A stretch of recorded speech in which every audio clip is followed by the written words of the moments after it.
It was supposed to be the most beautiful day of his life. The grand ballroom of the East Haven estate sparkled with gold-trimmed elegance. White roses cascaded down marble pillars. A string quartet played softly in the background as Manhattan's elite sipped imported champagne beneath crystal chandeliers. Every detail had been hand-picked to perfection, from the diamond-encrusted table settings to the custom cake flown in from Paris.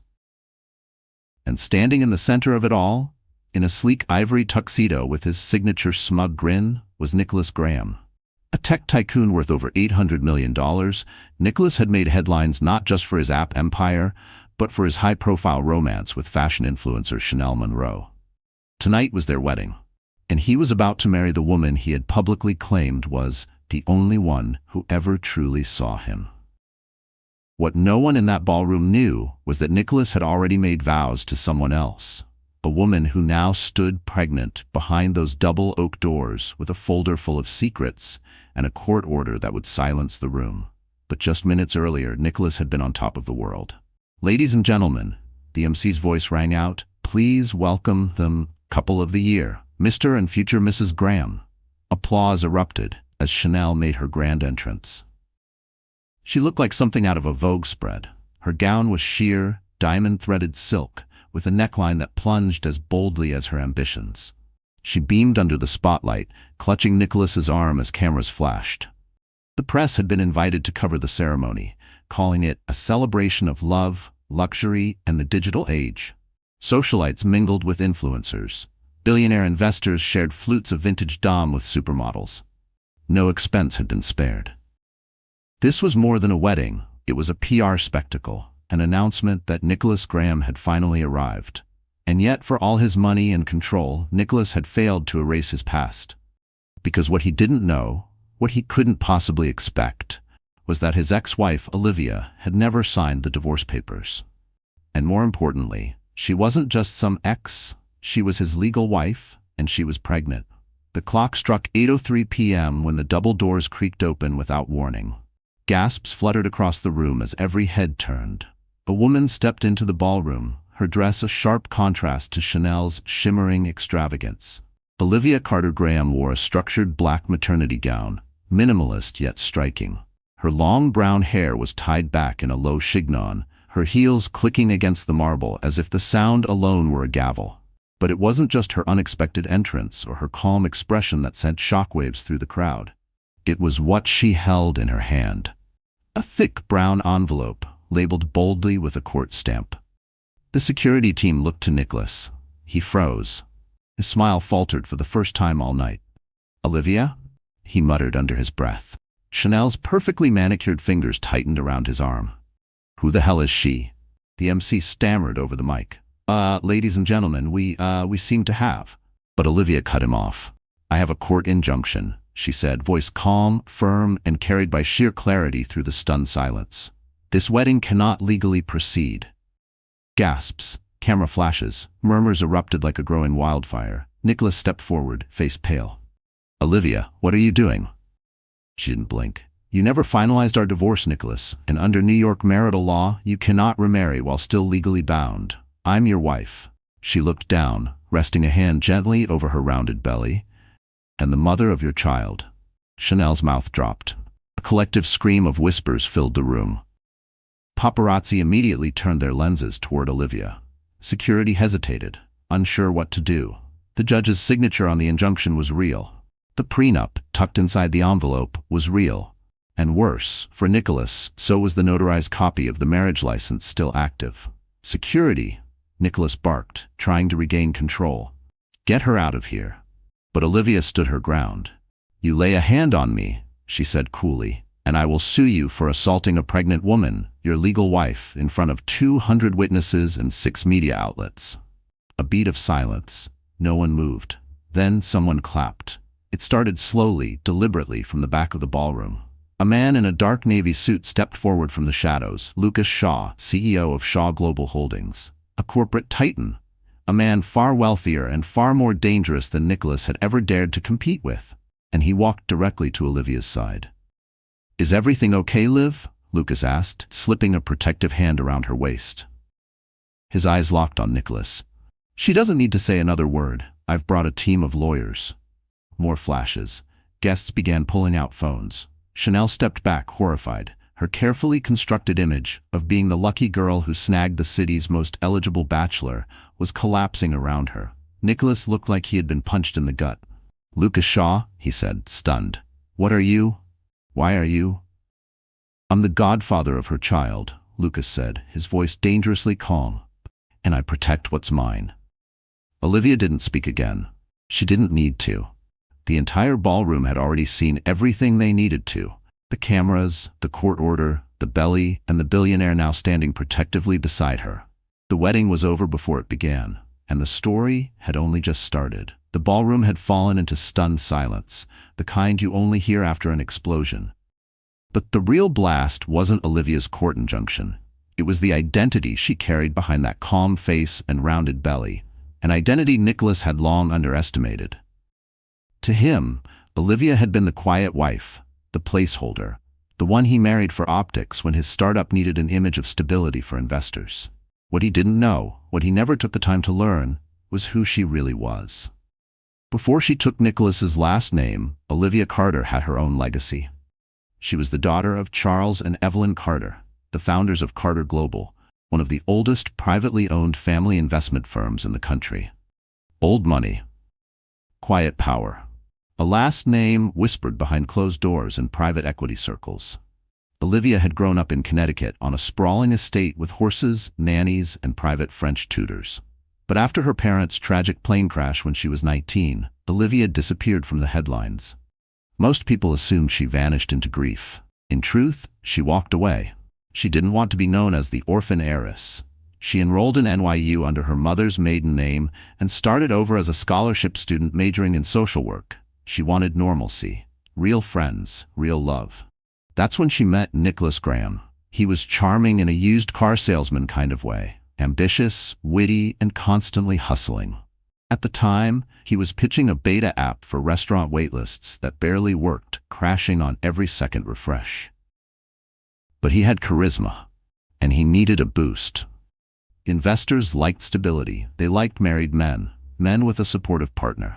Olivia never told him about her inheritance. She let him think she was just a kind-hearted girl from a modest background who believed in him. She paid rent, cooked dinners, edited pitch decks, and poured her trust and silent financial support into his dream. When he proposed, he didn't even buy a ring. Olivia supplied the down payment on their first apartment under the guise of a family loan. She wanted him to feel like he earned it. But once the app blew up and Nicholas secured his first $10 million in VC funding, everything changed. He stopped saying we and started saying me. His meetings went from Starbucks to penthouses. His clothes changed. His tone changed. And slowly, so did his eyes. He looked at Olivia like she was furniture. At first, she thought he was just stressed. Then came the missed dinners, the work trips that never included her, the perfume on his collars that didn't belong to her, the 2 a.m. texts he left face down on the nightstand. Olivia never confronted him, not right away. She was calm, strategic. She called her family's legal team, reactivated her trust, and began documenting everything. She knew how to play the long game. She also knew exactly how to break a narcissist, let him build his tower of lies, then pull out the foundation in front of an audience. The pregnancy was unplanned, but not unwanted. When Olivia found out she was carrying Nicholas's child, she almost left right away. But something told her to wait, to let him show the world his true colors. And tonight, he had. He stood frozen in the center of the ballroom, surrounded by whispers, his trophy fiancée shrinking into the shadows. Chanel, once radiant, now looked like a cautionary tale. Lucas Shaw stood tall beside Olivia, his hand still gently pressed against the small of her back. They'd known each other for years. He had been a mentor to her father, someone she had trusted since she was a teenager. And he had always made one promise. If anyone ever hurts you, Olivia, they'll answer to me. Now it was time to collect. Nicholas tried to speak, his voice cracking. "You're lying. This is some trick." "Trick?" Olivia said softly, her voice deadly calm. "Do you think I want to be here? At your circus of a wedding? You humiliated me, you lied to me, you cheated on me, and I let it all slide until you tried to rewrite the story without me." Security. Nicholas barked again, but no one moved, because Olivia had already spoken to the venue's legal counsel. The injunction was binding. Any attempt to forcibly remove her would result in immediate charges. Lucas reached into his jacket pocket and handed a second envelope to the venue manager. "This is a certified cease and desist," he said. "Should this event continue, every attendee and vendor is liable for participation in a knowingly fraudulent marriage ceremony." The manager paled. We can't proceed," he said, stepping up to Nicholas. "I'm sorry, sir. The event is terminated. Immediately." "You don't get to do this," Nicholas roared. "You can't ruin me like this." But Olivia only gave him a small, almost pitying smile. "I didn't ruin you," she said. "You did that all by yourself." Then she turned, heels clicking, and walked out with Lucas at her side. Paparazzi swarmed, flashbulbs exploding like fireworks. But Olivia didn't flinch. She had done what few women dared. She walked into the lion's den and made the lion kneel. And the world? It was finally watching. The sun rose over Manhattan with an eerie calm that didn't match the chaos brewing beneath. In the penthouses of Fifth Avenue, in the offices of publicists and corporate lawyers, and in the inboxes of magazine editors across the city, one name exploded like a bomb: Nicholas Graham. By 6:47 a.m., the video had gone viral. Someone from the wedding, no one knew who, had recorded the entire thing on their phone. The moment Olivia stepped through those ballroom doors. Her announcement, the court injunction, the look of panic on Nicholas's face, Lucas Shaw standing beside her, Chanel's confusion, the walkout. The video had everything: suspense, betrayal, pregnancy, power, and poetic justice. TikTok had already clipped it into a dozen viral edits, some with dramatic music overlays, others breaking down the symbolism of her black gown or "the moment Nicholas knew he was finished." Hashtags like Galagate, Pregnant Wife Revenge, and Nicholas Exposed trended worldwide. By 8 a.m., 3 different morning shows had run the footage. The Daily Report called it the social event of the year, turned public takedown.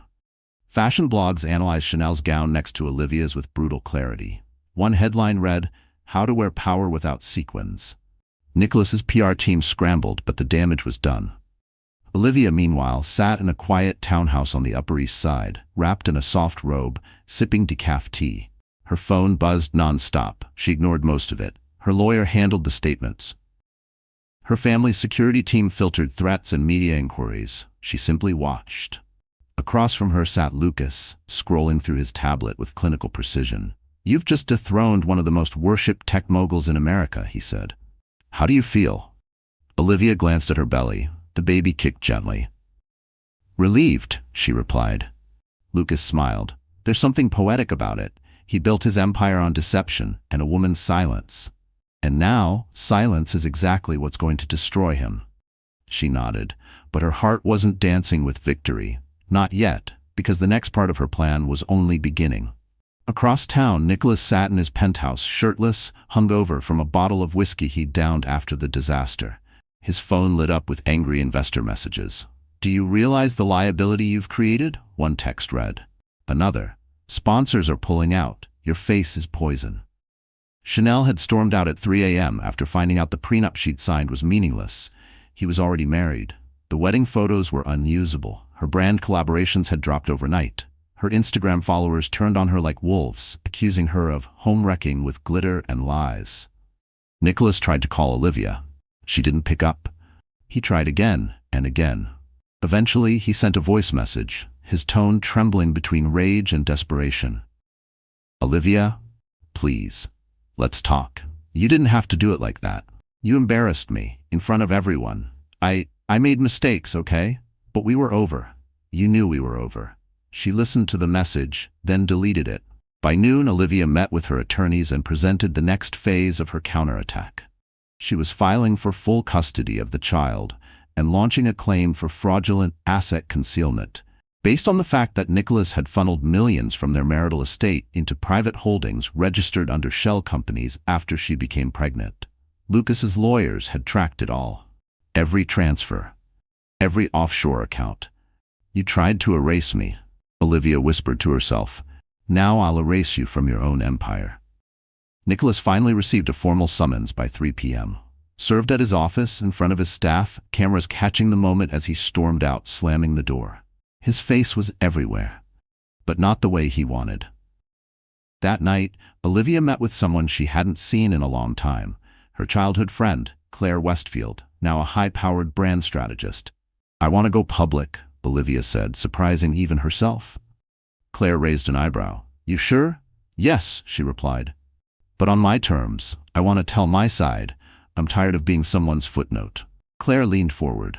"Then we start now. We control the narrative. We don't react, we lead." They spent hours plotting the rollout. A personal essay in Vogue, an exclusive interview with 60 Minutes, a foundation launch in her mother's name to support women navigating toxic marriages. This wouldn't just be revenge, it would be reinvention. The next morning, Olivia stepped out of a black SUV and into the studio of a top-tier photographer. The magazine spread would feature her not as Nicholas Graham's betrayed wife, but as Olivia Carter, the heiress who returned with purpose. The transformation was about to begin. Just 72 hours ago, Chanel Monroe had been the toast of Manhattan. She was the woman who had won Nicholas Graham, the tech mogul, the billionaire bachelor, the man every Fashion Week darling secretly dreamed of capturing. She had nearly 12 million followers across platforms, a brand deal with a luxury fragrance line, and an exclusive capsule collection in the works with a Parisian label. She had walked into the East Haven estate believing she would walk out with a new last name and a new level of fame. Instead, she walked out a cautionary tale. And now, 3 days later, Chanel sat in her high-rise condo with blackout curtains drawn, nursing her 5th iced coffee of the morning as she scrolled through a relentless wave of social media destruction. Her face was everywhere. For all the wrong reasons. The side piece who stole nothing. Chanel Monroe. From runway to runaway. She wore white to a fraudulent wedding. The internet was unforgiving. Her follower count had dropped by nearly 800,000. Brands issued public statements distancing themselves. Her perfume campaign had been pulled before launch. Her stylist stopped returning calls. Her publicist quit. Worst of all, Chanel had no answers. She didn't even know Nicholas was still married.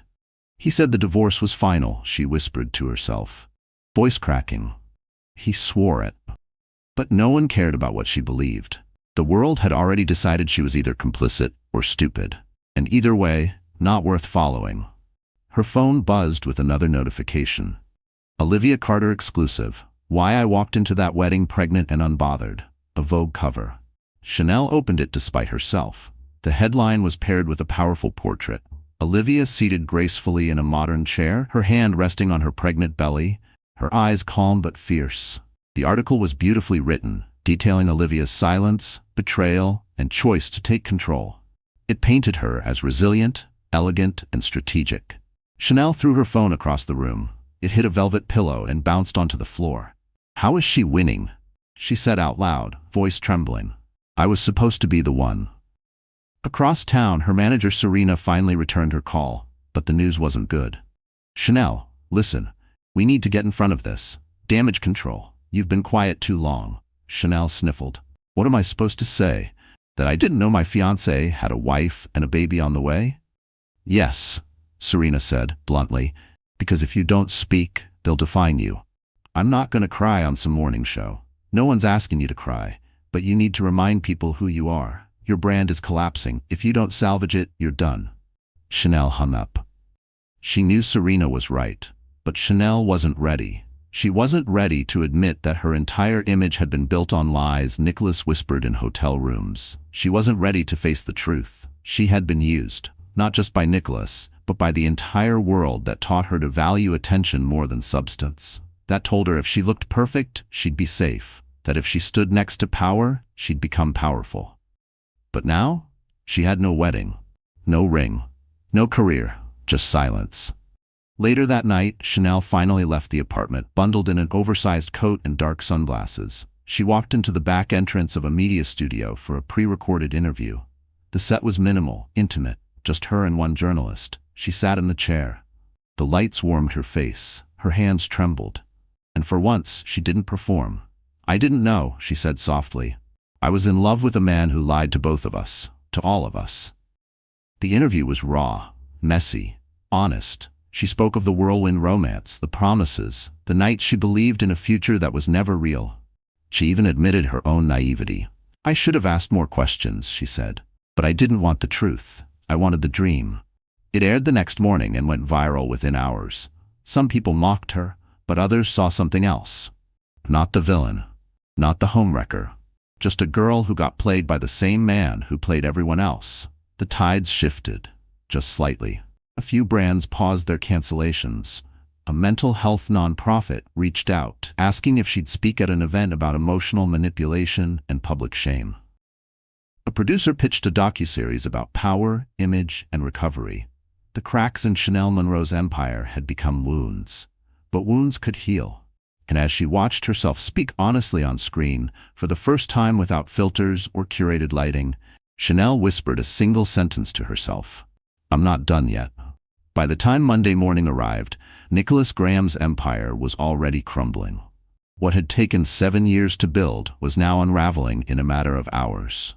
His public image, once polished and invincible, had become a meme. His face plastered across gossip sites with captions like, "From tech king to tabloid clown." But the headlines weren't the worst part. The worst part was the call he received from the Graham Tech Board of Directors. They wanted an emergency meeting. At 9 a.m., no press, no lawyers, just him alone facing the consequences. Nicholas arrived at the company's glass headquarters in Midtown, his usual swagger replaced by forced calm. He wore his favorite navy suit, the one he always wore to investor presentations, but it felt too tight today, like the walls themselves were pressing in on him. He stepped into the executive boardroom. 10 pairs of eyes stared back at him, stone cold, unmoving. The room was silent. Then Gerald Laskin, the board chairman, leaned forward and said it. "You've become a liability." Nicholas opened his mouth to defend himself, but Laskin raised a hand. "You don't speak yet," he said. "You listen." Over the next 20 minutes, they presented numbers. Cold, brutal facts. Stock value had dropped 13% in 3 days. Investors were panicking. Major sponsors were backing out of projects tied to Nicholas's personal brand. Corporate partnerships were in jeopardy. But what sealed his fate wasn't the scandal itself. It was what Olivia had done next. "She filed a lawsuit this morning," Laskin said flatly, tossing a file onto the table. "She claims Graham Tech was partially funded with joint marital assets, and if that's proven true, the company could be considered community property." Nicholas paled. "She's bluffing," he muttered. "She's not," said Rachel Kim, another board member. Her legal team submitted detailed documentation tracing initial seed capital from a Carter family trust. That's her trust, her money, used before any external funding rounds. "She gave you the rope," Laskin said, "and you built your own noose." Nicholas stood. "You're overreacting. We're still operational. You're being removed," Laskin interrupted. "Effective immediately. You'll retain your shares pending litigation.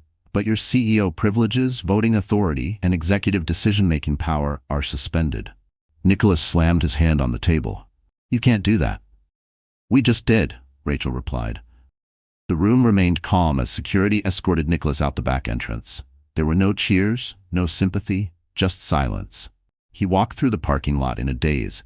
The skyscrapers no longer looked like triumphs. They looked like tombstones. And his name was already being scraped off the plaque outside the building. Later that afternoon, a press release confirmed it. Nicholas Graham steps down amid legal controversy. Except he didn't step down, he was pushed. Meanwhile, Olivia sat across town in a private conference room, reviewing merger documents. Carter Global was quietly acquiring a majority stake in an up-and-coming fintech startup, a company Nicholas once tried to buy but couldn't afford without dipping into Olivia's trust. Now, she was the one acquiring it. Poetic. Lucas Shaw sat beside her, sipping espresso. "Heard you dethroned a king this morning," he said. "I didn't dethrone him," Olivia replied, eyes on the contract. "I just reminded everyone he never wore a crown." She signed the papers and passed them to her legal counsel. Then she looked at her phone. A notification blinked on the screen. Nicholas Graham officially removed from Graham Tech. She didn't smile? Not yet. Because she knew Nicholas wouldn't disappear quietly, and she was right. Hours later, Olivia's lawyer received a letter. Nicholas was petitioning for partial custody of the child. It was a predictable move, not born from love, but from ego, a desperate grasp at relevance. Olivia didn't flinch. Instead, she contacted a former judge-turned-custody consultant, someone who specialized in high-profile, high-conflict parenting cases. Her team would be ready. This wasn't about pettiness, it was about protection. And Olivia would protect her child from the circus Nicholas was trying to turn their lives into. That night, Olivia sat alone on the terrace of her townhouse, wrapped in a shawl. The city lights shimmered below, indifferent to the war unfolding above them. She rested her hands on her belly. "You're safe," she whispered. "I promise you that." In another part of the city, Nicholas drank alone in a bar he used to own a stake in. No one offered him free drinks anymore. No one asked for autographs. And for the first time in years, Nicholas Graham was just a man with nothing left but regrets and broken glass. Nicholas Graham had once believed the world revolved around him. Now it barely acknowledged his existence. In just over a week, his name had become toxic. He could no longer walk into his favorite restaurants without whispers. His former friends, those who toasted champagne on his yacht, had gone ghost. No one wanted to be associated with a man who had not only been exposed as a liar and a cheater, but also removed from his own company by the woman he tried to discard. Nicholas paced his penthouse, disheveled and unshaven, ignoring the blinking voicemail notifications piling up on his phone. His attorney had warned him. "She's not bluffing, Nick. Her legal team is relentless. That prenup you made her sign back when you thought she was a nobody? It's invalid. Fraudulent execution, plus the Carter Trust documentation is airtight. She's going to bury you." He fired the attorney 2 days ago, but deep down he knew the man was right. Olivia had always been quiet, sweet, supportive. But she wasn't weak, and he should have known the woman who once sat through board meetings silently observing the room wasn't just playing the part. She had been studying, calculating, waiting. Now she was everywhere, on newsstands, talk shows, finance panels. She wasn't milking the scandal for fame. She was using the attention to relaunch herself as a powerful figure in business and women's empowerment. The Carter Foundation was now front-page news. Its mission, to support women trapped in financial dependence inside toxic marriages. Donations flooded in. Olivia declined interviews about Nicholas specifically, always redirecting the conversation back to impact and integrity. But her silence spoke louder than any accusation. And that infuriated Nicholas the most. He scrolled angrily through his social feed, stopping at a photo from the gala debacle now etched into cultural history. There she was, standing beside Lucas Shaw, pregnant, powerful, untouched. She hadn't just left him. She had replaced him. That thought haunted him. Desperate to reclaim control, Nicholas turned his focus to the custody battle. He began working with a crisis PR consultant, someone who advised disgraced executives. Their strategy: appear rehabilitated, remorseful, reformed. Nicholas shaved, cleaned up, donated to a few children's charities, posted a photo holding a baby cousin with the caption, "Family is everything, #new chapter." But the internet wasn't buying it. His comments were flooded with, "You mean the family you tried to pretend didn't exist? Go be a father instead of faking it on Instagram." Olivia really dodged a bullet. Meanwhile, Olivia continued building. She purchased a penthouse in the same building where Graham Tech's new CEO now lived. Not out of pettiness, but because the building was secure, quiet, and close to the best pediatrician in the city.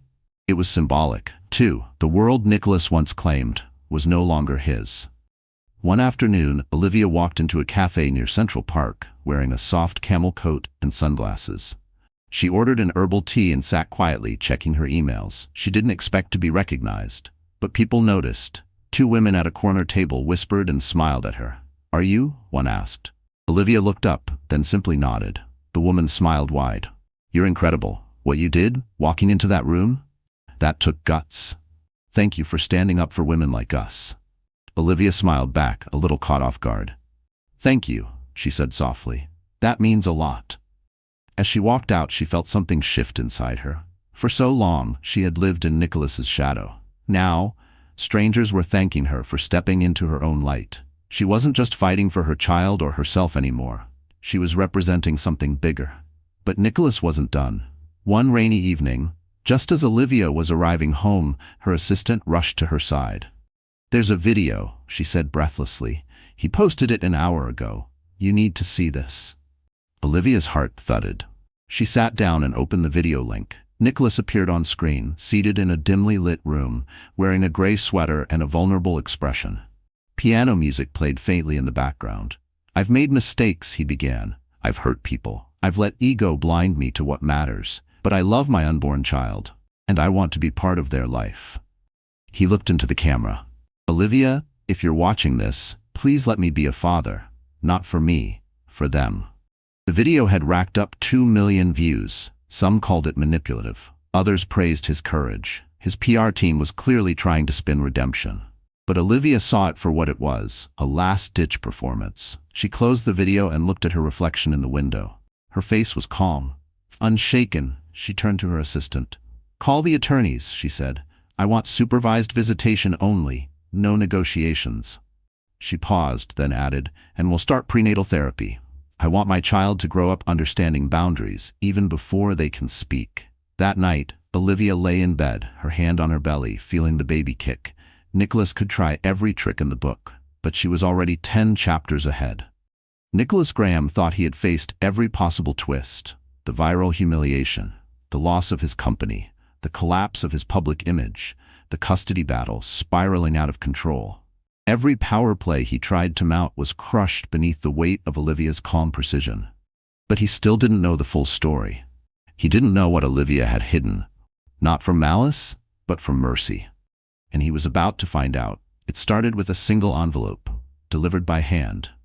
No return address. Inside, a letter and a photo. The letter was on crisp cream paper, the handwriting elegant, unmistakably Olivia's.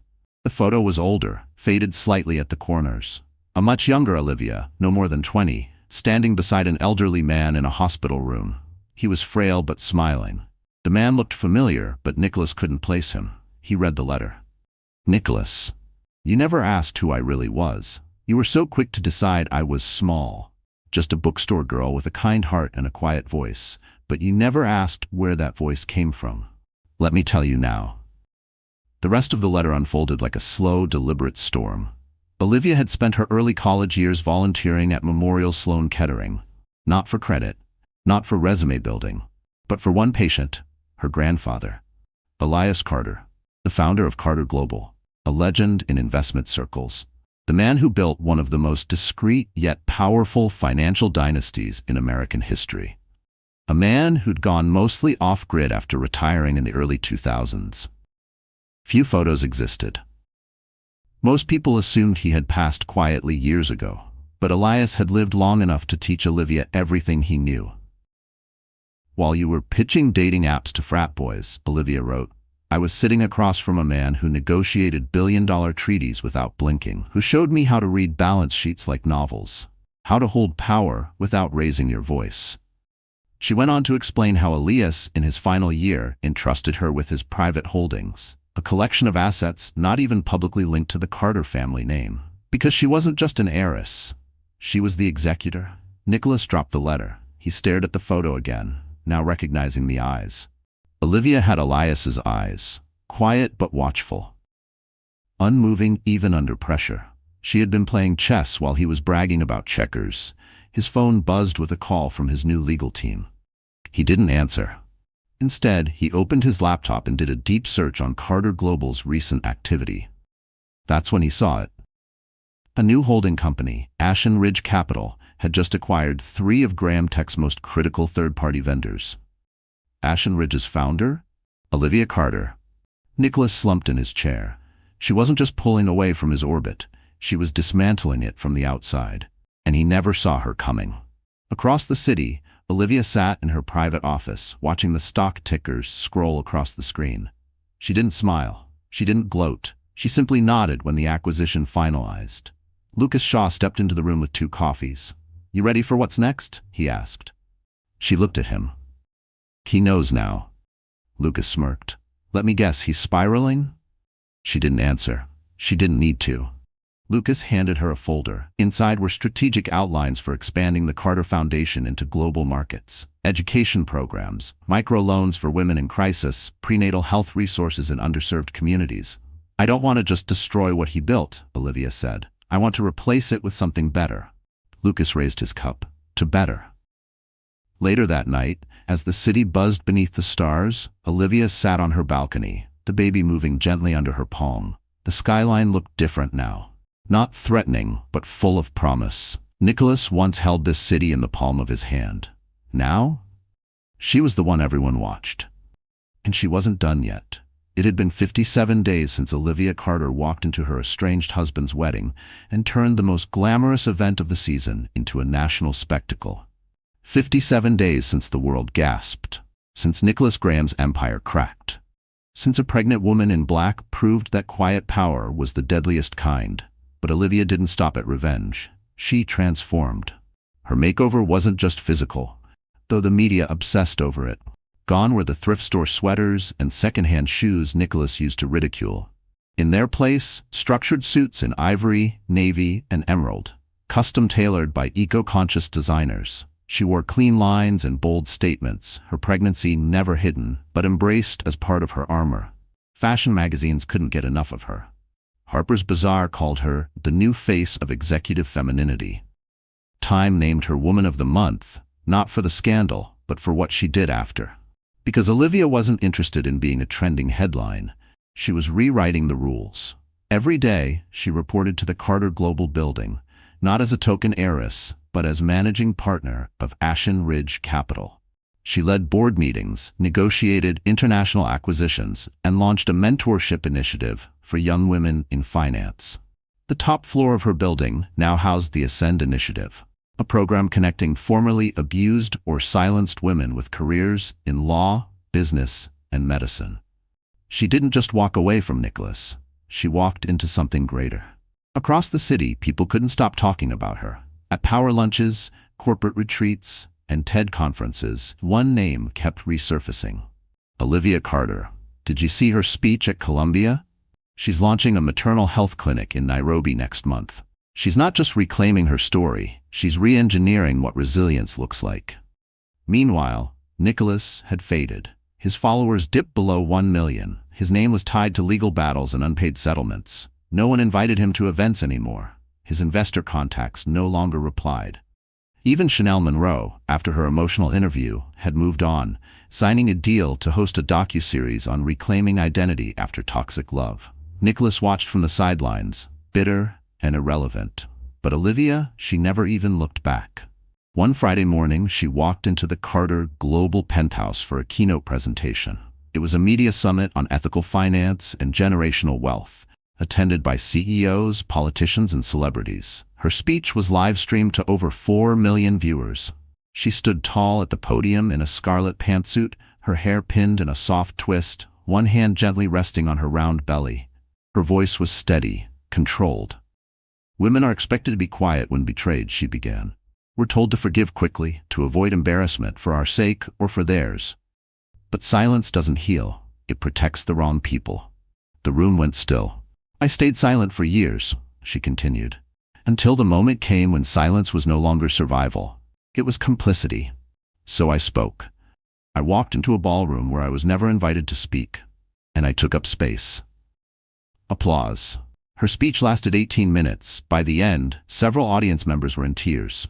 The clip went viral within the hour, not because it was dramatic, but because it was deliberate, powerful. A woman who had once been discarded had now become a mirror, reflecting back the quiet strength too many women buried to keep the peace. And after the summit, something unexpected happened. A young intern approached Olivia outside the venue, nervous, shaking slightly. "Miss Carter," she said, "I'm sorry, but I have to tell you, I left my fiancé last month because of you." Olivia blinked. The girl continued, "I saw that video, the way you stood up, and I realized I was staying quiet in a situation that was killing me. You gave me a picture of what it looks like to leave." Tears welled up in the girl's eyes. "Thank you." Olivia pulled her into a gentle hug. "You didn't leave because of me," she said. "You left because you remembered who you are." That moment stayed with her, more than any interview or article. Because for all the headlines and magazine spreads, this was what mattered most. Not just Olivia's rise, but the rise of others through her. That evening, Olivia returned home to the penthouse, her home now, entirely her own. She slipped off her heels and sank into her favorite armchair by the window, the cityscape glowing like a constellation of quiet dreams.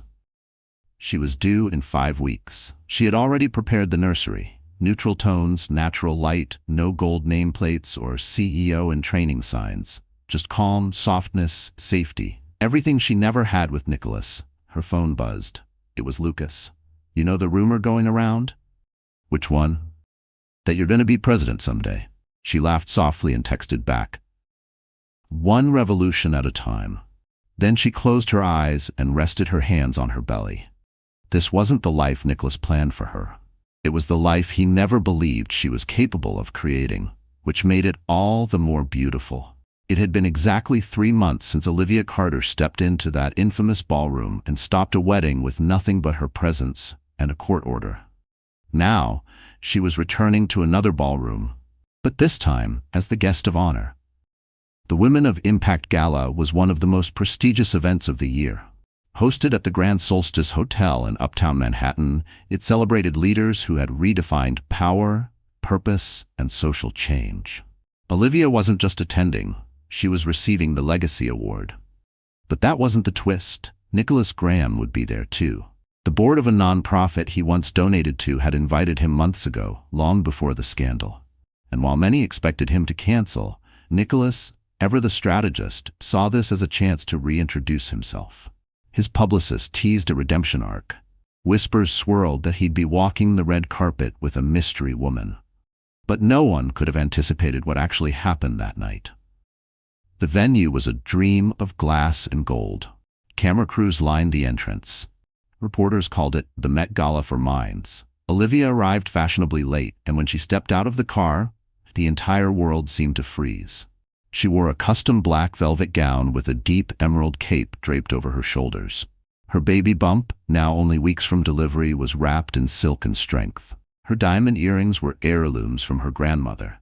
Her heels, designed by a survivor of domestic abuse and funded by the Ascend Initiative. She didn't just look powerful. She looked untouchable. Lucas Shaw escorted her down the carpet. Cameras clicked nonstop. One reporter whispered, "She's not here for revenge, she's here for history." Meanwhile, inside the gala, Nicholas stood stiff near the back wall. His tuxedo was perfect, but his smile was hollow. The mystery date never showed. And the moment Olivia entered, every head turned, including his. She walked past him without so much as a glance, and that hurt more than any headline. The program began shortly after. Celebrities, CEOs, authors, and activists spoke of justice, transformation, and dignity. But it was the final segment that stole the night. The host stepped onto the stage. "Tonight, we honor a woman who turned personal tragedy into global change. A woman who reminded the world that dignity doesn't whisper, it roars." Applause erupted. "Please welcome Olivia Carter." She walked to the stage slowly, every movement deliberate. Then she stood beneath the golden lights and spoke into the silence. "I was once told," she began, "that the best revenge is success. But I don't believe in revenge. I believe in reclamation." The audience leaned in. "For years, I lived quietly in someone else's story. I let my light dim so his could shine. I thought love meant loyalty, even to my own pain." She paused, her eyes didn't waver. "But then came the day I realized I wasn't the villain for leaving. I wasn't the problem for speaking. I wasn't hysterical, or hormonal, or bitter. I was just done being small." Applause burst again. Olivia continued. "Tonight isn't about what was taken from me. It's about what I took back. My voice, my legacy, my motherhood, and my future." Tears shimmered in a dozen eyes. As she stepped down from the stage, Nicholas remained rooted in place. He tried to speak to her during intermission, forcing a smile. "Olivia," he said, his voice hoarse. "That was powerful." She turned slowly, locking eyes with him. "Yes," she replied, "and peaceful." He blinked. "Peaceful?" "I used to fantasize about revenge," she said. "But now, I just want peace. You're not my story anymore, Nicholas. You're just a paragraph I had to rewrite." Before he could respond, she walked away again. Only this time, the whole room watched her leave, and no one followed him. Later that night, at the gala's private after-party, a young journalist approached Olivia. "Can I ask you something off the record?" she said. "What was the moment you knew it was over?" Olivia thought for a second. "It wasn't the cheating," she said. "It wasn't even the wedding." The journalist tilted her head. "Then what?" "It was the silence after," Olivia answered. "The moment I realized I didn't miss him. Not his voice, not his presence, nothing. That's when I knew I'd already left. The journalist blinked, stunned, and Olivia smiled just faintly. She wasn't celebrating victory over someone. She was celebrating freedom from them. Spring arrived in New York City not with loud fanfare, but with quiet promises. Trees bloomed shyly along the avenues, the wind grew softer. And in a private maternity suite at St. Eden's Hospital, Olivia Carter held her newborn child for the very first time. A baby girl. She was tiny but fierce, born with her mother's eyes and a grip that surprised even the nurse. "She's already strong," the nurse whispered with a smile. Olivia looked down at her daughter and whispered back, "She had to be." There were no photographers, no press, just peace. The world didn't need to know the exact moment this child came into the world. Olivia had kept that part sacred, away from the cameras and courtrooms, the lawsuits and headlines. This moment was hers. The birth certificate lay on the table beside her. The nurse waited politely, pen in hand. "What's her name?" she asked. Olivia paused. She thought of everything that came before this. The betrayal, the humiliation, the courtroom battles, the threats, the apologies that came too late, the love she once believed in, the man who tried to erase her, the man who never thought she'd stand. And then she thought of everything that came after. The foundation, the women she helped, the girls who emailed her late at night saying, "I left because you did." The little wins, the big transformations. And this child, this living reminder that sometimes the most painful endings create the most powerful beginnings. She looked at the nurse and said clearly, "Her name is Solène Grace Carter." No hyphen, no father's name, just her own. A name rooted in legacy and rebirth. "She's mine," Olivia said softly, signing the form, "and she will know exactly who she comes from." A few days later, Olivia left the hospital quietly, carrying Solène in her arms. Lucas met her outside, car door open, smile wide. "Ready?" he asked. "Ready," Olivia replied, buckling her daughter in. They drove to her townhouse. On the way, Olivia looked out the window and realized, for the first time in a long time, she wasn't carrying the weight of survival. She was carrying power, life, purpose. That week, a photo surfaced online. Olivia in a white button-down shirt and no makeup, holding her baby at home, smiling. No press release, no captions. But the internet noticed anyway, and the comments weren't about drama anymore. They were about growth, healing, power. She did it her way. She's the blueprint. She left and rebuilt. Nicholas never contested custody again. After the gala, his PR team dropped him. His lawyers advised against pushing further. And though he would always have limited visitation rights, he eventually faded into the background of Olivia's life. Just as she intended. He never met Solène. Because Olivia had made her peace, not just with him, but with the version of herself who once begged for love she didn't need. Months passed. Then, on a quiet summer evening, Olivia stood before a packed audience at Columbia University, delivering a commencement speech that would go viral for years. She wore a soft cream dress, Solène now 6 months old, waiting backstage with Lucas and a trusted nanny. Olivia's words echoed through the auditorium. "There will be people who try to define you by your silence, by what you didn't fight for, by what you let go of because it wasn't worth the battle.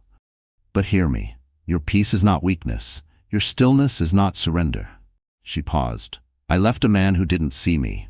I walked away from a love that tried to shrink me, and I stood alone, carrying both a child and a story that the world told me was shameful." The crowd leaned in. "But I learned something no one teaches you in fairy tales. You don't need a happy ending with someone else.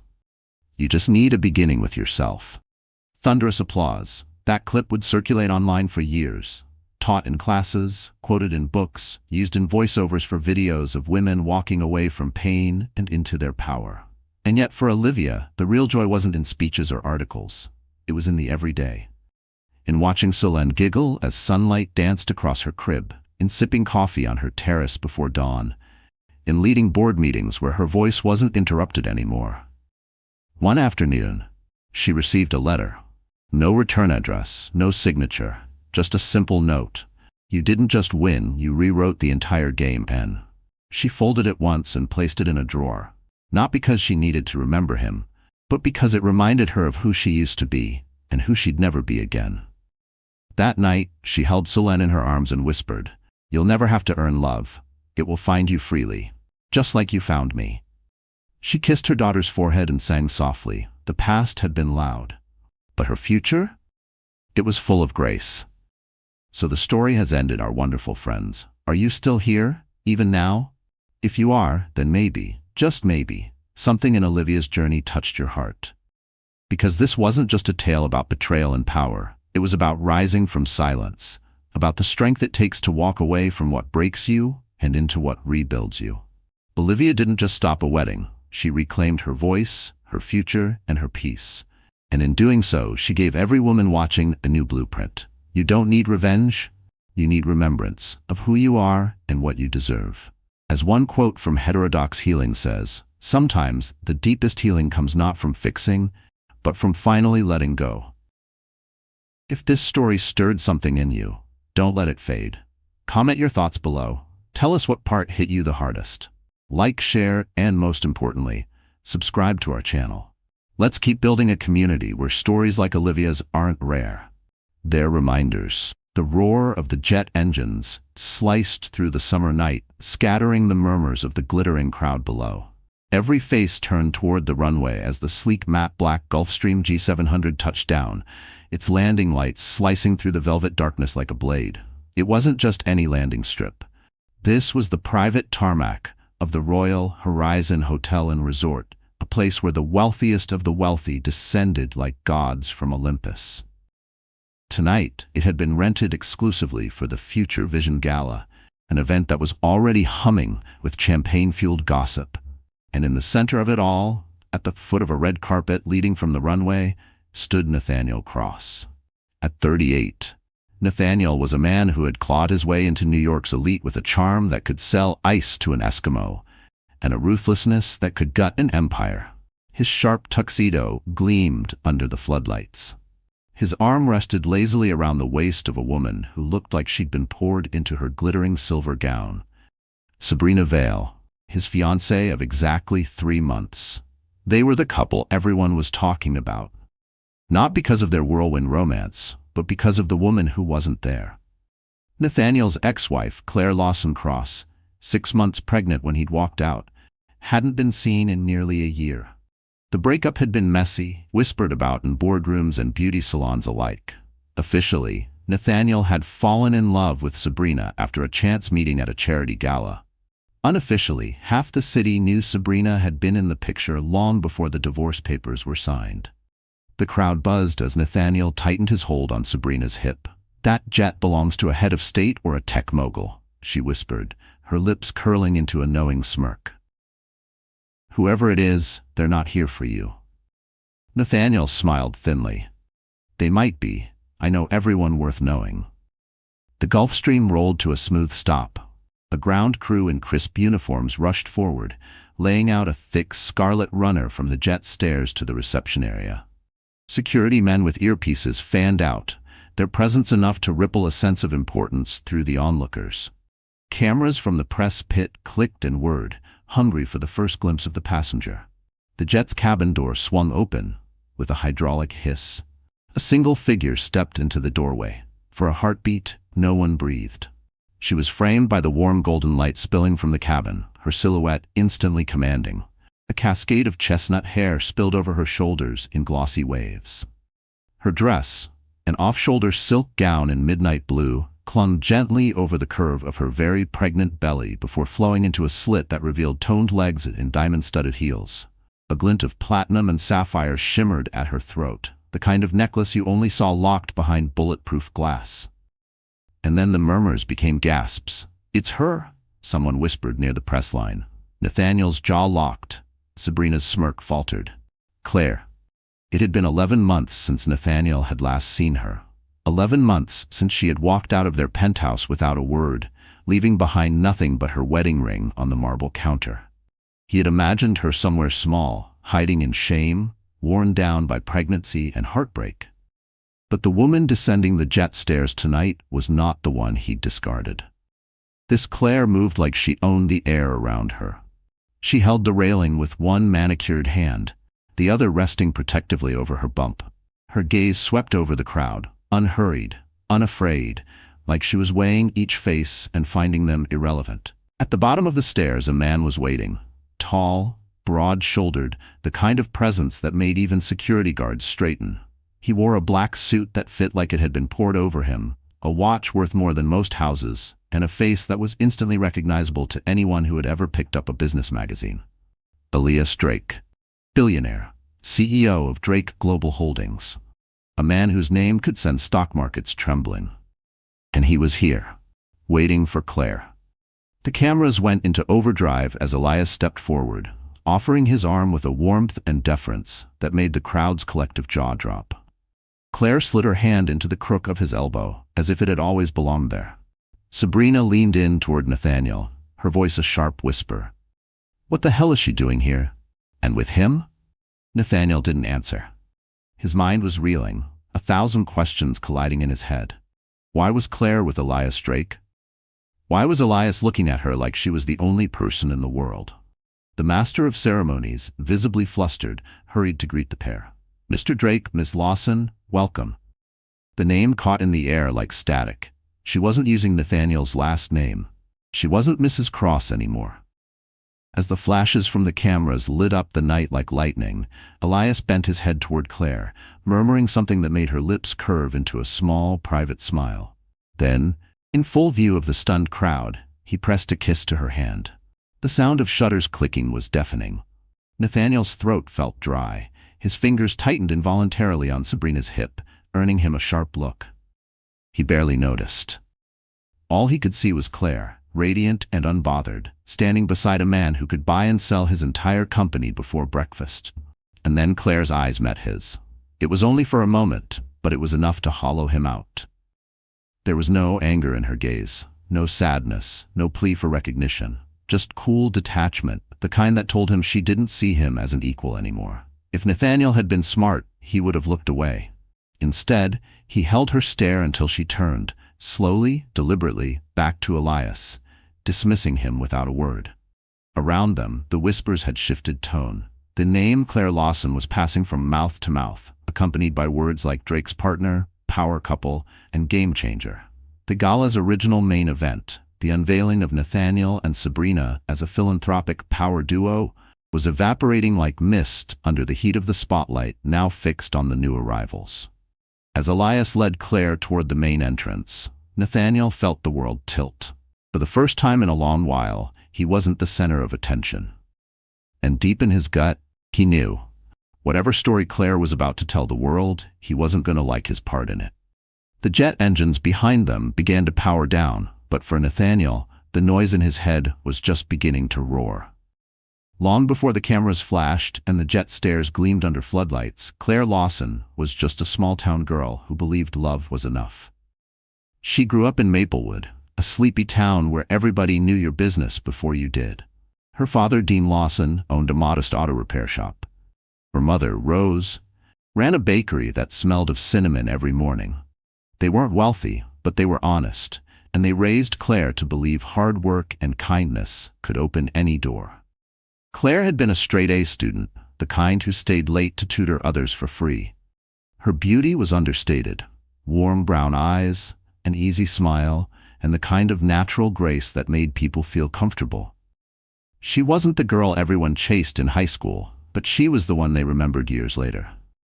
She left Maplewood at 18 on a full academic scholarship to the University of New York. Her dream was to work in nonprofit law, helping underrepresented communities.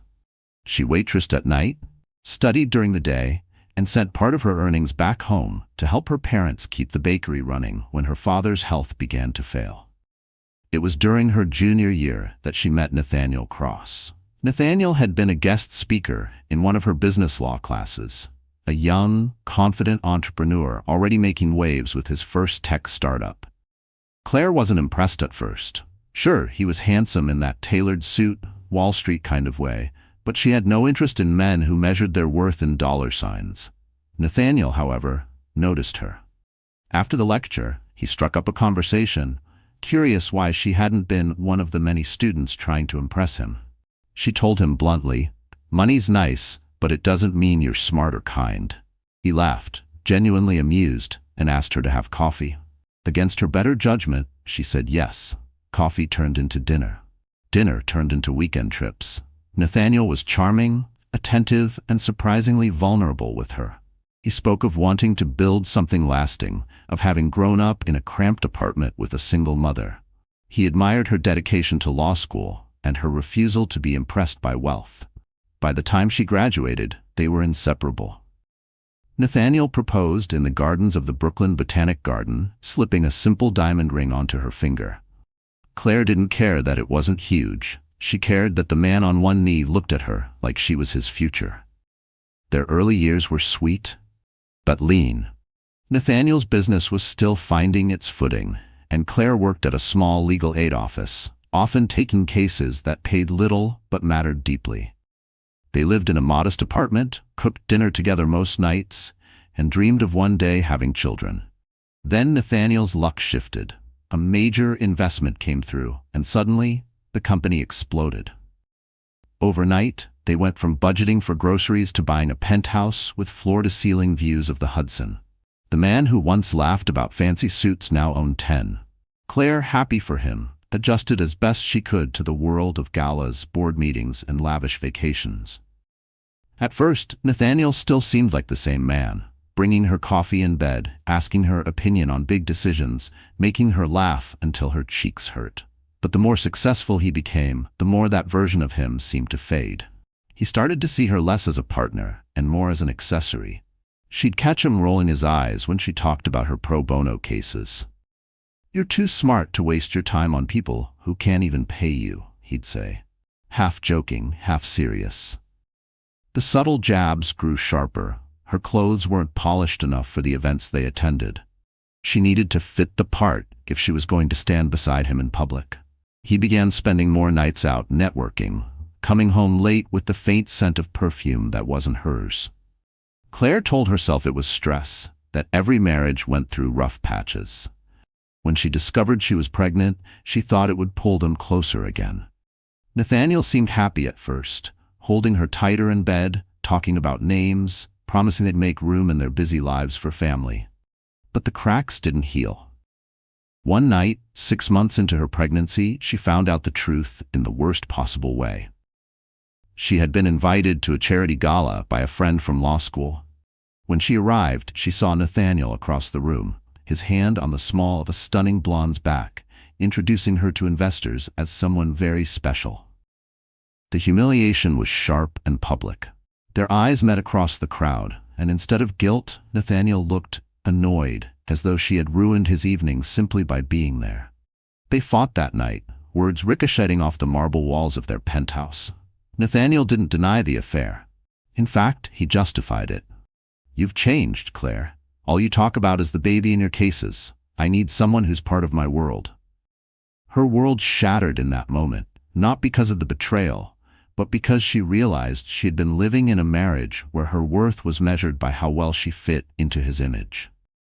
The next morning, she packed a bag. No screaming, no ultimatums. She left her wedding ring on the kitchen counter beside his untouched coffee and walked out. Most people assumed she went back to Maplewood, hiding from the scandal. And for a while, she let them believe it. In reality, she went somewhere no one expected, Milan. A friend from university, now a successful fashion entrepreneur, offered her a place to stay. She insisted Claire take time for herself, and for the first time in years, Claire began to breathe without Nathaniel's shadow over her. She kept her pregnancy private, refusing to let gossip dictate her life. She took consulting work in international nonprofit law, projects she could manage remotely while focusing on her health. She attended prenatal yoga classes, walked along cobblestone streets, and slowly began to feel the pieces of herself knitting back together. It was during one of these consulting projects, a global clean water initiative, that she met Elias Drake. He wasn't like Nathaniel. Elias was older, self-assured, with the quiet confidence of a man who didn't need to prove himself. He listened when she spoke, asked thoughtful questions, and treated her pregnancy not as a limitation, but as part of her life story. What began as professional collaboration evolved into long conversations over dinner, then friendship, and eventually something neither had planned. Elias never pushed. He gave her space, but when he looked at her, There was a respect in his gaze that reminded her of who she had been before Nathaniel's world swallowed her whole. By the time her second trimester ended, Claire knew she was no longer the woman Nathaniel had discarded. She was stronger, sharper, and she wasn't coming back to him. Not in this lifetime. What she didn't know yet was that fate was about to give her a stage big enough to prove it. And Nathaniel? He'd be right there in the front row. The Future Vision Gala had been circled on Nathaniel Cross's calendar for months. It wasn't just another charity function. It was the crown jewel of the city's social season, the place where deals were whispered over champagne flutes and fortunes changed hands with a handshake. For Nathaniel, it was also the perfect stage to unveil his new image. The devoted fiancé to Sabrina Vale, the rising star in high-end real estate who had a knack for charming billionaires twice her age. The rooftop reception space of the Royal Horizon Hotel and Resort was nothing short of breathtaking. Glass walls framed the skyline like a living painting. Crystal chandeliers hung from an open-beam ceiling, catching the reflection of the infinity pool just beyond the terrace. Tables draped in ivory linen sparkled with cut crystal centerpieces. Guests glided across the marble floors in gowns worth small fortunes, their laughter mingling with the strains of a live string quartet. Nathaniel thrived in this environment. He moved through the room like a conductor leading an orchestra, greeting power players with a confident smile, making introductions that left people hungry for his approval. Sabrina stayed close, her hand tucked into the crook of his arm, her silver gown a deliberate choice to reflect every flicker of light in the room. She laughed at the right jokes, touched his arm at the right moments, and tossed practiced glances toward the press photographers stationed discreetly near the bar. "Remember, tonight's about the Henderson deal," Nathaniel murmured as they paused near a cluster of investors. "We seal that, and Cross Dynamics jumps into the top 5 defense tech firms in the country. And about making sure people know we're together," Sabrina added, her red lips curving. "Publicity is everything." Nathaniel's gaze slid over her approvingly. She understood the game. She'd been in the shadows long enough, first as the friend, then the business contact. Tonight, there would be no shadows. Only flashbulbs. At 8:30 sharp, the master of ceremonies took the stage. The chatter quieted as Nathaniel was invited up to give the opening remarks. Cameras tracked him as he spoke about innovation, vision, and the incredible partnerships shaping the future. He thanked the gala sponsors, made a subtle nod to Sabrina in the crowd, and wrapped it all with a polished smile that had taken years to perfect. When he stepped down, the applause was polite but not electric. He didn't notice yet that people's attention was already shifting toward the far side of the terrace, where a clear view of the private tarmac could be seen through the glass. Sabrina did, though. She followed the line of sight and frowned. "Is someone else arriving? I thought the guest list was locked." Nathaniel didn't look immediately. He was too busy soaking in the nods of approval from his peers. But then the murmur started, low at first, like the hum before a storm. Heads turned. Voices whispered. Cameras began to swivel away from him. "What the hell?" Nathaniel muttered, following the gaze of half the room toward the runway. The black silhouette of a Gulfstream G700 was rolling to a stop, its matte surface gleaming under the runway lights. The resort's private security moved quickly, setting up a cordon along the red carpet that now stretched from the base of the jet's stairs to the gala entrance. Sabrina's fingers dug slightly into Nathaniel's arm. That's Drake Global Security." Nathaniel's mouth went dry. "Elias Drake? If it's him, he doesn't show up to things like this without a reason." Guests began drifting toward the glass wall, abandoning their conversations and champagne. The hum of speculation grew louder. Nathaniel felt irritation spike in his chest. This was supposed to be his night, and now some unannounced VIP was stealing the spotlight. "Relax," he told Sabrina, trying to keep his tone casual. "Whoever it is will charm them." But even as he said it, his gut twisted. Because there was something about the energy in the room, something that told him this wasn't just about another powerful man making an entrance. There was anticipation in the air, a sense of something personal. The jet door opened with a hiss. Nathaniel couldn't yet see who was inside from where he stood, but the crowd's collective gasp reached him before the image did. And then he saw her. For a split second, his mind refused to process it. The gown, the hair, the unmistakable curve of her belly. 6 months, maybe more. Claire? Nathaniel blinked, certain he was imagining things, but the cameras flashing in rapid succession told him otherwise. She was real, she was here, and she wasn't alone. At the bottom of the stairs stood Elias Drake himself, looking every bit the billionaire titan in a perfectly tailored black suit. His expression softened as Claire descended toward him, his hand extended like a man greeting someone infinitely precious. Sabrina's nails dug deeper into Nathaniel's sleeve. "Tell me this is a joke." Nathaniel didn't answer. He couldn't. His focus was locked on Claire, who was gliding down the stairs with the kind of poise she'd never had in the years he'd known her. She didn't look toward the crowd until she reached the carpet, and when she did, her eyes swept over them with the calm indifference of someone who knew she was the main event. Conversations stopped. Even the string quartet faltered before hastily picking up the melody again. Claire's gaze landed briefly on Nathaniel and Sabrina. She didn't falter. She didn't frown or smirk. She simply looked through them as though they were just two more strangers in an overdressed crowd. Nathaniel felt the burn of humiliation creep up his neck. This wasn't how it was supposed to be. She was supposed to be miles away, irrelevant, maybe even quietly regretting walking out on him. Not stepping off a private jet with one of the most powerful men in the world. The master of ceremonies, clearly scrambling, stepped forward to greet the pair. "Mr. Drake. Miss Lawson, welcome." The name hit Nathaniel like a slap. She wasn't using his last name anymore. Sabrina hissed under her breath. "Lawson? She dropped your name?" Nathaniel's mind churned. Why was Claire with Elias Drake? What was she doing here? And why did she look like she belonged on his arm? The press had swiveled entirely now, their cameras snapping like gunfire as Elias leaned in to murmur something to Claire. Whatever he said made her smile, a small, knowing curve of the lips that made Nathaniel's stomach twist. He barely noticed the Henderson investors approaching. Their earlier interest, now gone. They wanted to know the same thing as everyone else. What was the connection between Elias Drake and the pregnant woman who had just stolen the room? As Claire and Elias moved toward the entrance, the crowd parted for them like royalty. Nathaniel stood frozen, Sabrina's grip still tight on his arm, watching the woman he had once dismissed walk past him without a flicker of acknowledgement. The rest of the gala still lay ahead, but for Nathaniel, the night was already over. The night she walked out of the penthouse, the city was drowning in winter rain. It wasn't the romantic kind, the soft drizzle that made streetlights glow.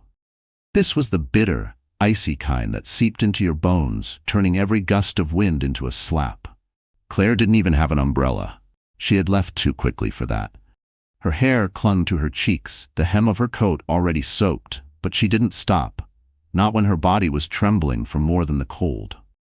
Not when her mind was replaying the scene from just an hour ago, like a cruel loop she couldn't turn off. Nathaniel's voice, smooth and controlled as always, but laced with an edge she'd never heard before.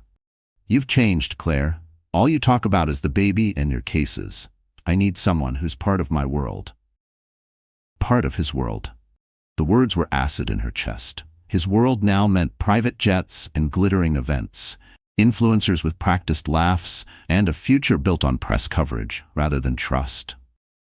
She thought she was part of it once, but the truth had been right in front of her for months. She just hadn't wanted to see it. She had found out about Sabrina in pieces. The lingering perfume on his shirts, the late nights explained away as networking, the slip of his assistant's tongue when she mentioned a reservation for two at a restaurant Claire had never been to. But it wasn't until the gala that evening, when she'd arrived unannounced, that the puzzle had come together in a single public humiliation. Nathaniel hadn't even flinched when their eyes met. He just rested his hand on Sabrina's hip, introducing her to investors with that same proud smile he used to reserve for Claire. She had made it through the rest of the night on autopilot, plastering on a polite expression, pretending the whispers around her didn't exist. But the moment the elevator doors of their building closed behind her, the dam had broken. By the time she reached the penthouse, she was shaking so badly she could barely fit the key into the lock. Nathaniel arrived not long after, his tuxedo jacket draped over one shoulder like he'd just returned from a night with friends. They fought, not with shouting. Nathaniel didn't raise his voice, but with the kind of cold precision that could cut deeper than rage. Every sentence was a blade. "I can't keep pretending this is working. You're exhausting to be around. This marriage isn't giving me what I need anymore." Claire had stood in the middle of their marble kitchen, her hand instinctively resting on her belly, and realized something devastating. He wasn't trying to hurt her in that moment. He truly believed what he was saying was reasonable. She didn't cry then. She didn't give him the satisfaction. She simply took off her wedding ring, set it beside his untouched glass of scotch, and walked into the bedroom to pack a bag. Now, out in the rain, she had no destination in mind. Maplewood was too far, too complicated, and she refused to show up on her parents' doorstep, looking like the broken version of herself Nathaniel had created. She ended up at a small, nondescript hotel near the East River. The lobby was warm, the clerk polite enough not to comment on her soaked clothes or the absence of luggage. In the quiet of the room, she finally sat down, the adrenaline draining from her body all at once. Her hands shook as she peeled off her coat, revealing the curve of her belly beneath her sweater. She was 6 months pregnant, alone, and the man who was supposed to be her partner had just chosen another woman over both of them. The tears came then, silent at first, then wrenching. She curled up on the bed, holding her stomach as if to shield the child from the storm outside and the one raging in her heart. She whispered promises she wasn't sure she could keep.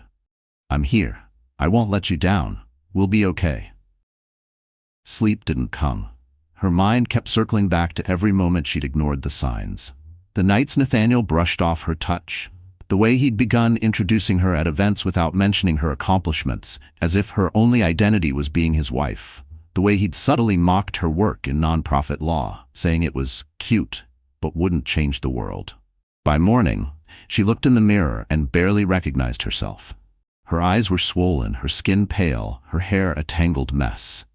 The strong, hopeful woman who had once walked into a university lecture hall and told Nathaniel Cross that money didn't impress her. That woman felt like a ghost. For 2 weeks, she lived in that hotel room, avoiding calls from mutual friends and ignoring the buzz of her phone when Nathaniel's name appeared on the screen. She told herself she needed time to think, but really she was afraid to move at all. Afraid that if she stepped outside, she'd have to face the reality that she had no plan, no home, and no safety net. It was on the 15th day, as she sat at the small desk eating a cold bagel, that an email changed everything.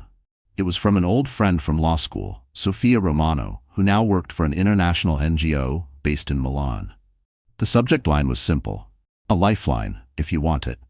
Sophia had heard whispers about Claire's marriage ending, though she didn't press for details.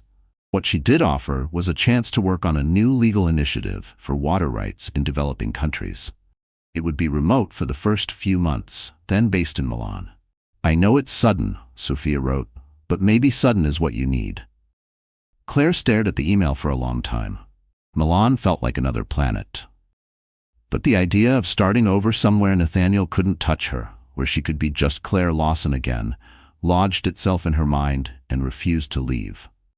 That night, she booked a one-way ticket. She didn't tell Nathaniel. She didn't tell anyone. The next week, she boarded a plane with one suitcase, her laptop, and the quiet determination that she would never again let herself be defined by someone else's ambition. Still, the flight was heavy with uncertainty. She sat by the window, one hand over her belly, wondering how she would raise a child in a country where she knew almost no one, wondering if she was being reckless, wondering if she was strong enough to rebuild from the ground up. But when the plane broke through the clouds and the sun spilled across the wing, she decided something. Even if she was terrified, she would move forward. She owed that to herself. And to the baby. She didn't know it yet, but the decision to leave that rain-soaked city would set her on a path straight into the life she was meant to have, and toward the man who would stand beside her when she faced Nathaniel again. When Claire first landed in Milan, she told herself she was starting from zero. No penthouse, no luxury cars, no husband with connections that opened doors. Just a suitcase, her laptop, and a future as blank as the whitewashed apartment Sophia had arranged for her. At first, it was disorienting. The city was alive in a way that made New York feel rigid. Scooters zipped between narrow streets, church bells cut through the hum of traffic. Evenings were slow and warm, filled with people sipping espresso at tiny tables as if time itself had been trained to wait. Claire kept her head down, working for the NGO, drafting contracts for clean water projects, advising on land disputes, and managing calls across time zones. She wore simple dresses, shopped at the corner market, and blended into the rhythm of a place where no one knew she'd been the discarded wife of an American tech mogul. But fate, as she would learn, had no intention of letting her stay invisible. 3 months into her new life, Sophia invited her to a private dinner hosted by one of their project's largest donors. "He's intense," Sophia warned with a smile, "but he's on our side." The dinner was in a restored villa just outside the city, all carved stone archways and gardens that seemed too perfect to be real. Claire arrived late, traffic, a missed turn, and walked into the candlelit courtyard just as the host was speaking. That was the first time she saw Elias Drake in person. She'd heard the name, of course. Everyone in the NGO world had. Drake Global Holdings was a sprawling empire, shipping, tech, energy, infrastructure, that funded everything from renewable power plants to hospital networks. But the man himself? He was something else entirely. Tall, broad-shouldered, with the kind of presence that made people instinctively stand a little straighter, Elias had a way of looking at someone like he was reading the story behind their eyes. His dark suit was understated, his tie loose, as if he had no need to prove he belonged anywhere. When Sophia introduced them, Elias's handshake was firm but not showy. "Claire Lawson," he said slowly, as if tasting the name. "You're the one who fixed the Uganda water rights dispute in a week." Claire felt her cheeks warm. That was a team effort. He smiled, a flicker of amusement in his eyes. "A team that wouldn't have succeeded without you." Over dinner, he asked questions, not the polite kind meant to fill silence, but the kind that required real thought. How did she get into law? What had driven her to work for causes that didn't pay much, but demanded everything? She answered carefully, steering around the minefield of her marriage. But Elias noticed the gaps. By the time dessert arrived, they had moved away from policy talk. He told her about growing up the son of a dock worker, watching his father break his back for men who barely knew his name. How that had fueled his obsession with building something no one could take from him. "I know what it's like," Claire admitted quietly, "to have everything hinge on someone else's approval, and to decide you'll never live like that again." Elias didn't press for details, but his gaze told her he understood more than she was saying. After that night, their paths kept crossing, at project meetings, site visits, and later, casual dinners. Elias was never pushy, never tried to impress her with his wealth, though it was impossible to ignore. He listened. He remembered small details. He asked about her baby's health as if it genuinely mattered to him. It was during a strategy meeting for a new hospital initiative in Nairobi that the truth began to surface. They'd been discussing legal frameworks when a board member casually mentioned an American tech company trying to muscle in on the project. "Cross dynamics," the man said. "CEO's a shark. Nathaniel Cross, you know him?" The room seemed to shrink. Claire kept her face neutral. "We've met." Elias glanced at her, and in that glance, she knew he'd connected the dots. After the meeting, he found her in the hallway. "You don't have to explain," he said, "but if that man ever tries to undermine you again, I'll make sure he regrets it." Claire shook her head. "I don't need rescuing." Elias's mouth curved slightly. "I didn't say you did. I'm saying I'd stand beside you." And he did.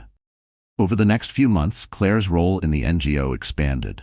Elias began inviting her to high-level discussions, not because of her past, but because of her insight. She navigated complex negotiations with quiet authority, and more than once, Elias deferred to her judgment in front of people who weren't used to taking orders from anyone but him. Somewhere along the line, respect became friendship. Friendship blurred into something warmer. Late-night calls, shared meals, moments of laughter that made the air feel lighter. Elias never treated her pregnancy as an inconvenience. If anything, he was protective without being overbearing. By the time Claire entered her third trimester, Elias made her an offer that stunned her: a position as chief legal advisor for the global humanitarian division of Drake Holdings. It came with resources she could only dream of, and the freedom to choose her own projects. She accepted, not because of the title or the money, but because it felt like a step into the life she'd always wanted. A life where her work mattered, where she had agency, and where no one could diminish her worth. Then came the gala invitation. The Future Vision Gala was co-hosted by several corporate giants, including Drake Holdings. Claire hadn't planned to attend. Her due date was approaching, and long evenings in heels weren't exactly doctor-recommended. But when she saw the list of attendees, one name stood out like a spark on dry grass: Nathaniel Cross. She could have avoided it, could have stayed in Milan, sent regrets, and spared herself the inevitable whispers. But something in her shifted as she stared at that name. She didn't want revenge, not exactly. She wanted truth. Proof, for herself more than anyone, that she wasn't the woman who had walked away from a marble kitchen with rain in her hair and no plan. So she said yes.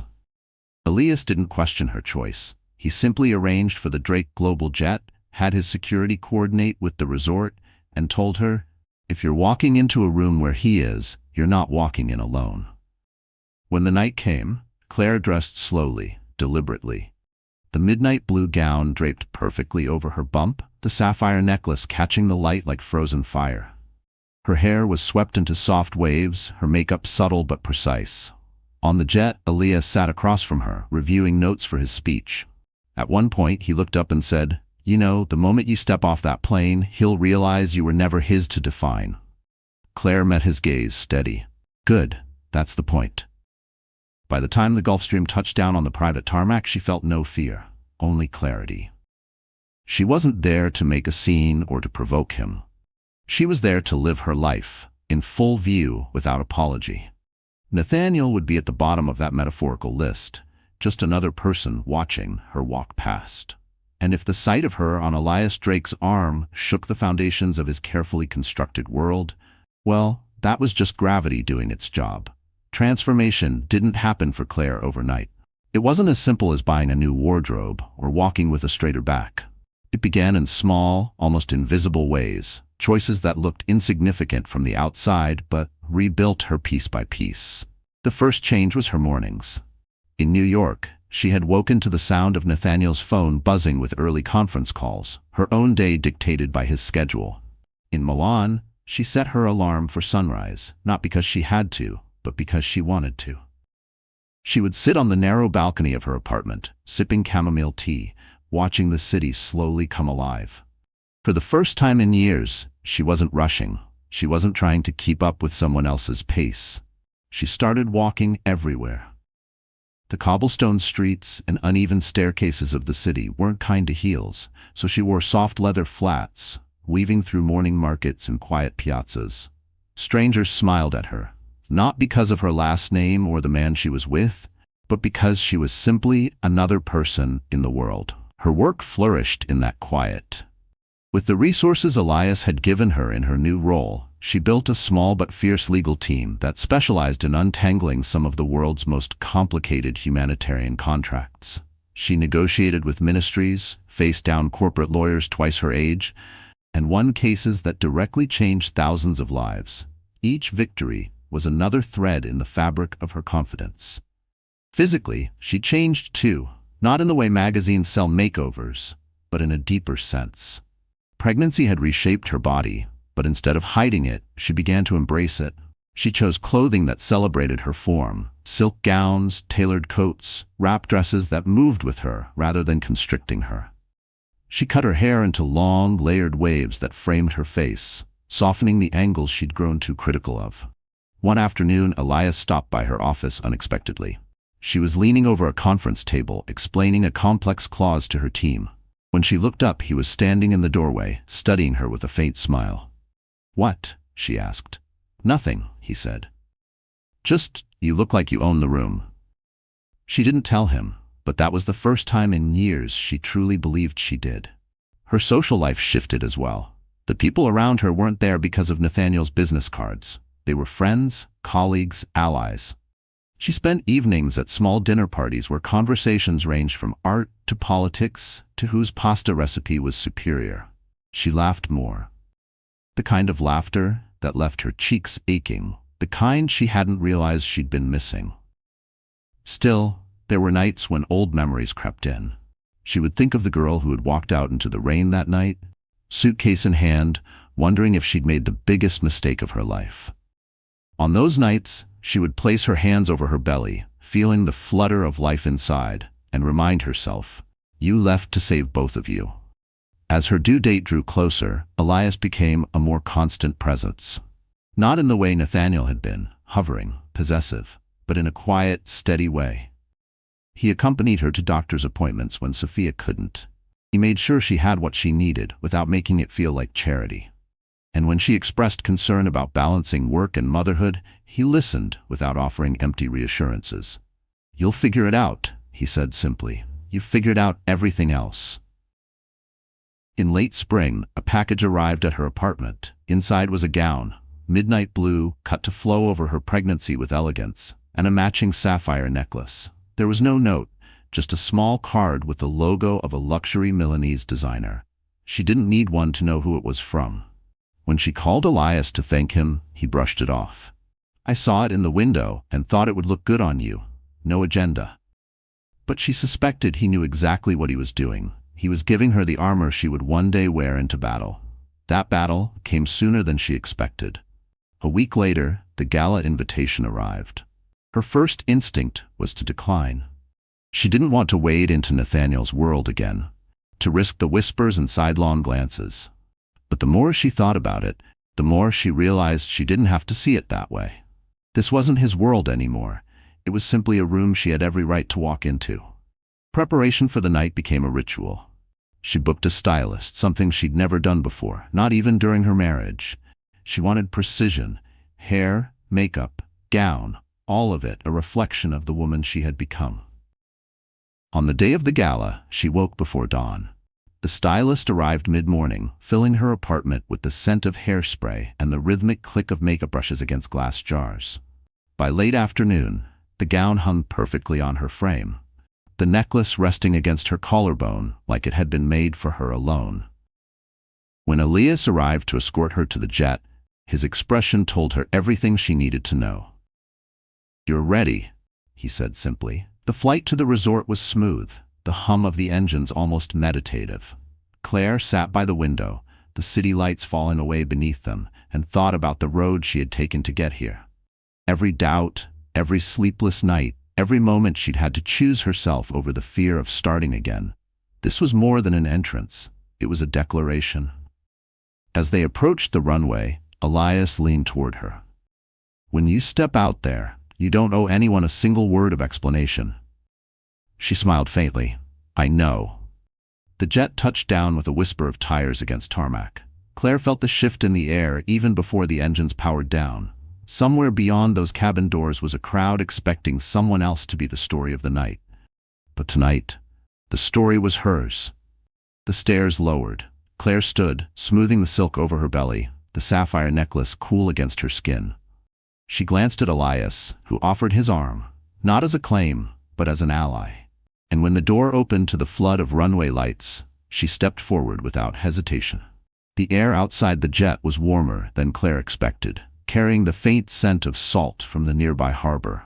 Floodlights framed the scarlet runner like a stage, and for one charged heartbeat, she stood still at the top of the stairs, feeling the weight of every eye below.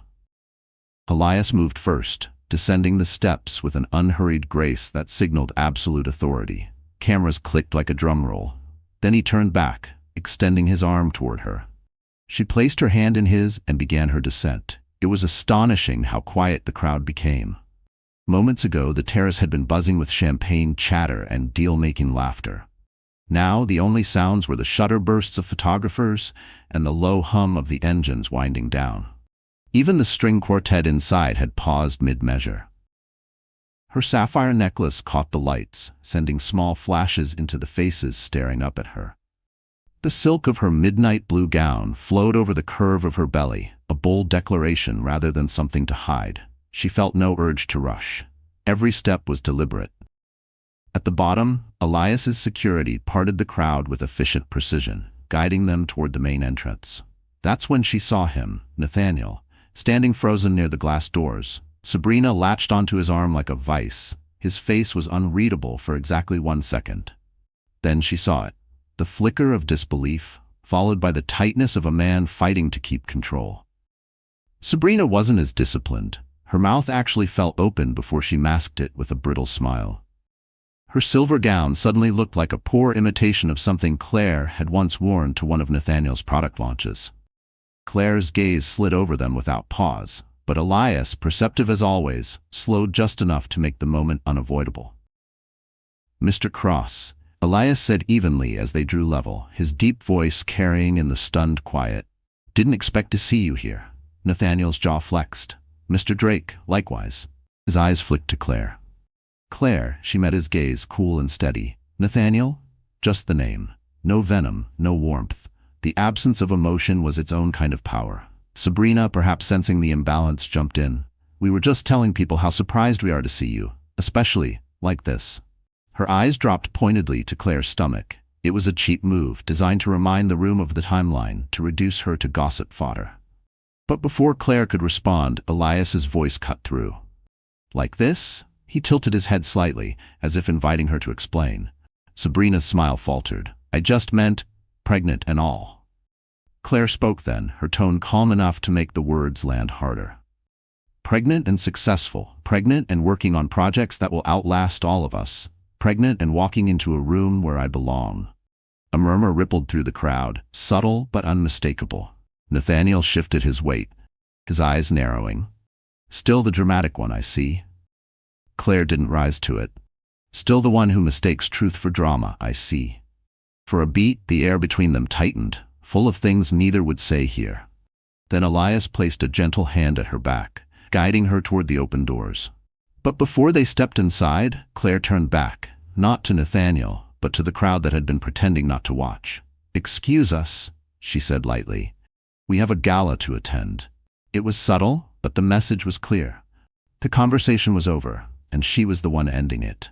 Inside, the shift in attention was immediate. Guests gravitated toward Elias and Claire, eager for introductions. The MC nearly tripped over himself adjusting the evening's order to accommodate their arrival. Photographers followed discreetly, capturing moments that would be splashed across business and society pages by morning. Claire felt the rhythm of the night fall into place around her. Not the frantic, performative energy of Nathaniel's world, but a current she could navigate with ease. When people asked about her work, she spoke about the Clean Water Initiative, about partnerships in Africa and Asia, about the importance of sustainable policy. Elias stood beside her, adding details when needed, but never overshadowing her. At one point, she caught Nathaniel watching from across the room. Sabrina was saying something to him, her expression tight, but his eyes were fixed on Claire. She didn't look away. She let him see her like this, confident, unshaken, untethered from him entirely. An hour later, as the gala transitioned into its charity auction, Elias leaned close and murmured, "That went better than expected."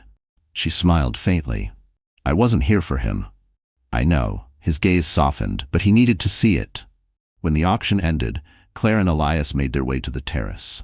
The night air was cooler now, the runway lights in the distance casting long shadows. She stood at the railing for a moment, looking out.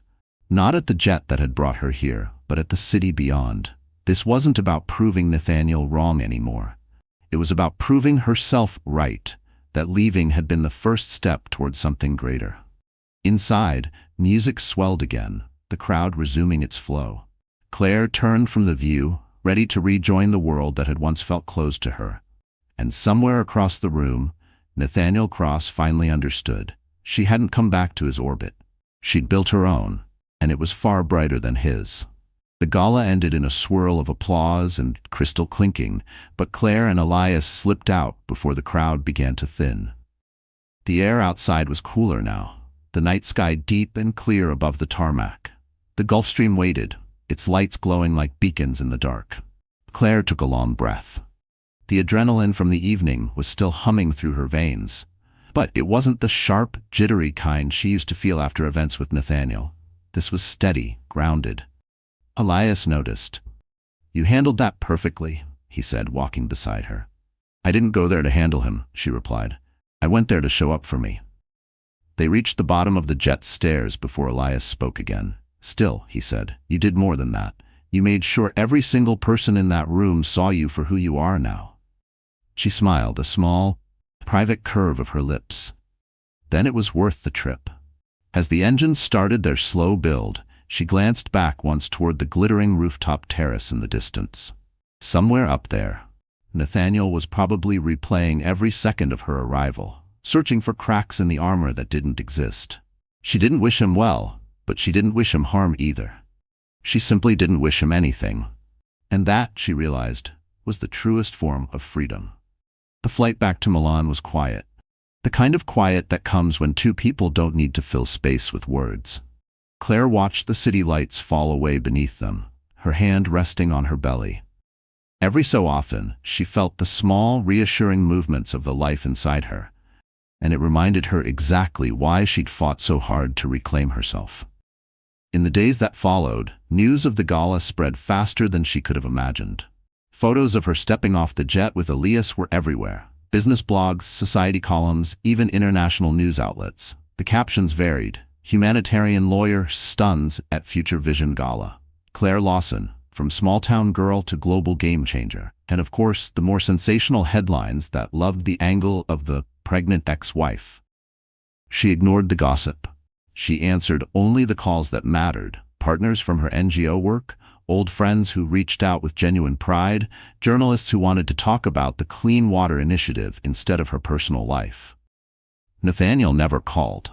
She wasn't sure if that was because he knew it would be useless or because Sabrina had made it clear she didn't want her name mentioned in the same breath as Claire's again. Either way, it didn't matter. 2 weeks later, she stood in her Milan office, reviewing a proposal for a renewable energy project in rural India, when Elias stepped in. "Lunch?" he asked casually. She glanced up. "You have time for lunch?" "For you, yes." Over pasta and fresh bread at a small trattoria, he leaned back and studied her. "You know, there's something about you now that wasn't there when we met." Claire raised an eyebrow. "What's that?" "You've stopped bracing for impact." The words hit her in a way she didn't expect. Because he was right. When she'd first arrived in Milan, she'd lived like someone expecting the floor to give out at any second. Now she trusted the ground beneath her feet. "That's because I'm not living in someone else's story anymore," she said softly. Elias smiled. "Good. Keep it that way." By the time summer rolled in, Claire's life had settled into a rhythm she could finally call her own. She worked on projects she believed in, surrounded herself with people who valued her, and prepared for motherhood, not as a burden, but as an extension of her strength. The baby arrived in early August, a daughter with her mother's eyes and a surprisingly fierce cry for someone so small. Holding her for the first time, Claire felt an overwhelming surge of both love and determination. This child would never have to wonder what it looked like when a woman chose herself. In the quiet of the hospital room, Elias visited. He didn't bring flowers or balloons, just a small, carved wooden rattle from Ghana, where one of their projects had recently wrapped. "For her," he said simply, placing it in Claire's hand. She looked at him, gratitude heavy in her chest. "Thank you for everything." "I didn't do this," he replied. "You did." Months passed. The world moved on from the story of the gala, as it always does. But for Claire, the impact lingered, not because of the press, but because of what it represented. She'd walked back into a space designed to intimidate her, and she'd left on her own terms. Every now and then, she heard whispers of Nathaniel's struggles. A failed merger, tension with investors, public spats with Sabrina. She never commented, never indulged in the satisfaction of knowing his empire wasn't as untouchable as he'd once believed. Her focus was forward. One evening, as she rocked her daughter to sleep, she thought about the girl she used to be, the one who thought love was enough to protect her from betrayal. That girl had walked into the rain with nothing but a suitcase. The woman she had become? She'd walked off a jet with the world watching, not to prove anything to anyone else, but to remind herself that she had always been more than someone's wife. If there was one truth she wanted her daughter to grow up knowing, it was this. You don't have to burn bridges to leave them behind. Sometimes the greatest act of strength is simply walking past them without looking back. And if life ever handed her the kind of heartbreak that once brought Claire to her knees, she hoped her daughter would remember her mother's story, not as a tale of revenge, but as proof that women are capable of building new worlds from the ashes of old ones. Because Claire Lawson had learned the most valuable lesson of all: you can lose everything you thought defined you, and still find yourself standing taller than ever.